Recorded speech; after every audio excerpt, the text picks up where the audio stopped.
Introducing your host, Matt Loxley.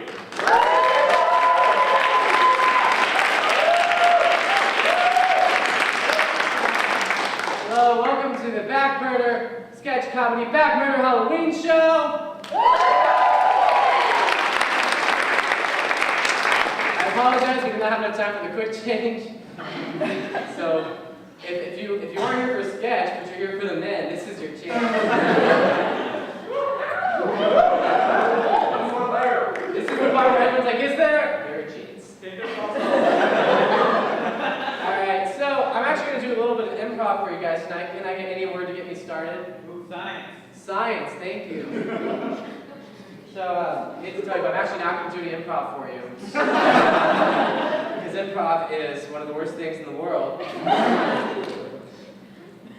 I'm in an improv troupe is the second most awful thing you can hear from a school-aged white male. The only thing worse is, you shouldn't have bullied me, as he reaches into his backpack.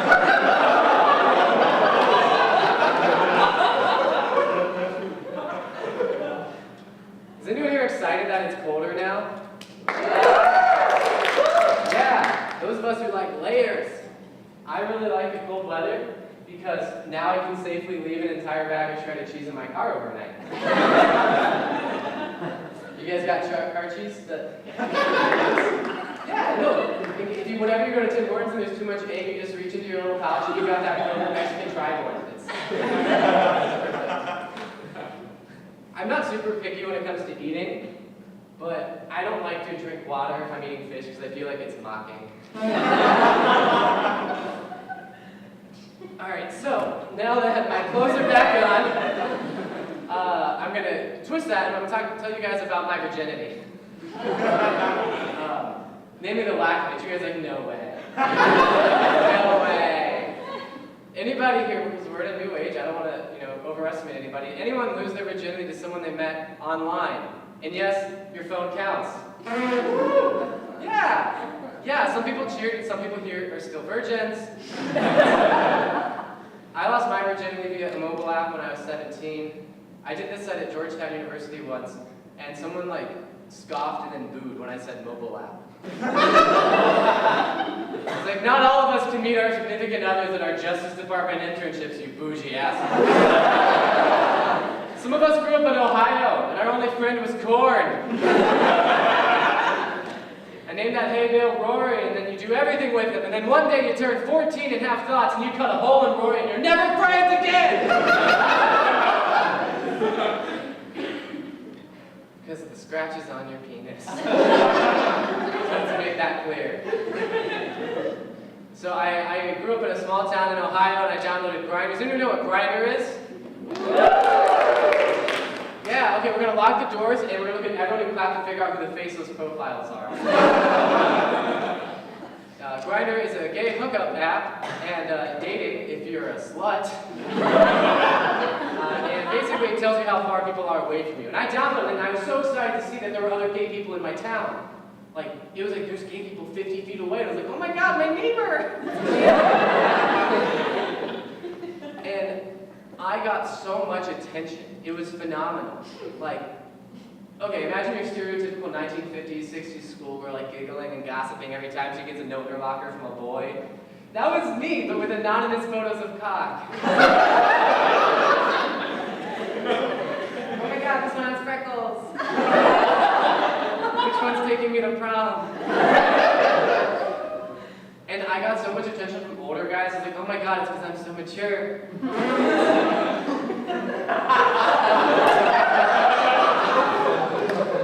But it's actually because I didn't look 16 until I was 20, so I was just a pedophile loophole. No, guys, that's a good thing. Remember that old nursery rhyme about crime prevention? If they're not fucking me, then they're not fucking kids, yeah? No? Look, all I'm saying is that, physically speaking, I have at least 20 community service hours.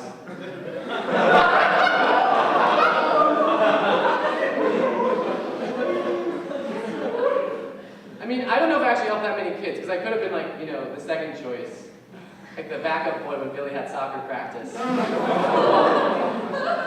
You can play soccer and be of age, it's okay. But I met one guy there named Sean, and Sean was particularly engrossing because Sean was an HIV, STI test counselor. He volunteered. He was just super attracted to me at the time, and I was like, yeah, I'm gonna do it. I'm gonna go on a date with him. And we went to a hothead burrito. Not a joke, but I get it, you're classist. Not everyone can go to Chipotle, it's like a $7 meal minimum. That's if you get water. You go to Hothead, yeah, there's some merit in it, but you get much more for $5.50. We went to a Hothead burrito, and he paid for my burrito, so I was like, okay, I have to fuck him. And, okay, I left out a small detail. I had to drive on this date because he didn't have his license because he had been the cause of an alcohol-related accident 6 months before we met. Then you hear that and you think, Matt, that's really trashy. But I want you to know that he held every single door for me that night. He did. Chivalry's not dead. I don't know about his passengers, though.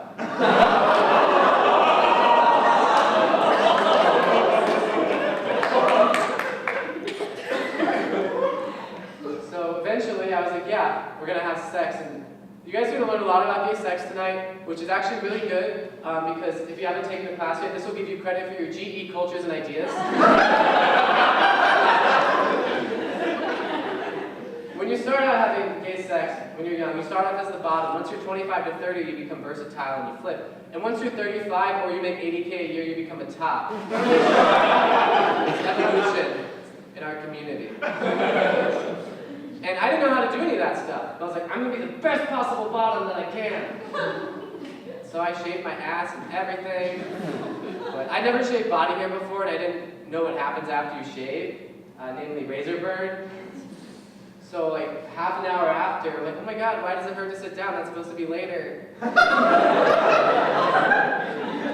I pulled my pants down, and my ass was covered in like bulbous red.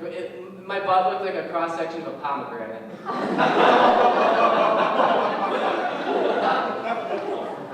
And it's like, I can't go over like this. And I'm sure some of you've grown up before, and you have a friend who like holds your hair and takes care of you, right? Nope, we all just... When I drink, it's because I have a disease. Well, I have the best friend because I have a best friend who came over to my house to put foundation on my ass.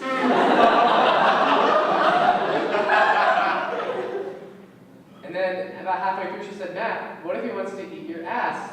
I was like, oh my god, do gay people do that? Because foundation tastes bad. So I came up with this solution where I got a tube of berry Blistex and I put it in the microwave for 10 seconds. And then you just spread it like jam.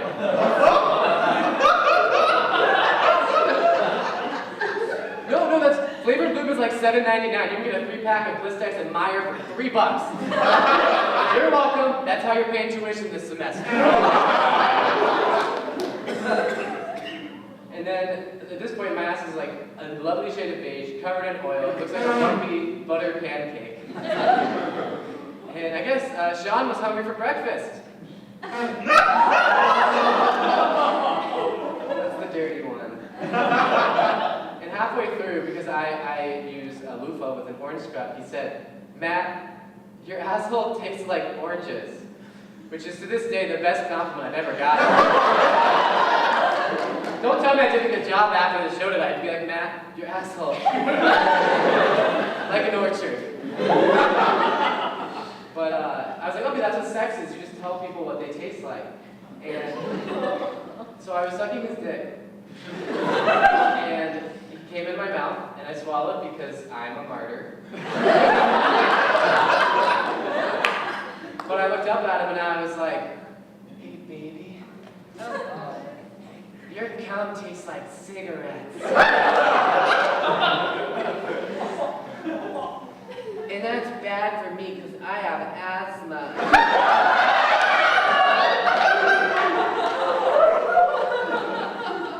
But I'm still gonna take another puff. And then he said, please stop talking.